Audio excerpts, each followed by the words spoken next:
Mar. Sarap ang sinigaw kahapon. Lamang daw sila kahapon. Papa mo. Awan, nalagnat si Basyo. Nako, hindi makakalaro. Bakit, Jumel? Kain ko na daw. Alin? Ang kanyang pag-ibig daw. Pasaan. Kawan ko, naiwan daw niya eh. Baka hindi na. Nasaan ang pag-ibig?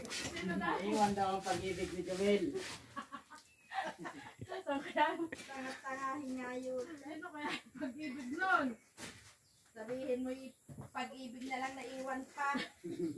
Sabi ko nga pag-ibig na lang, Nilimutan mo pa?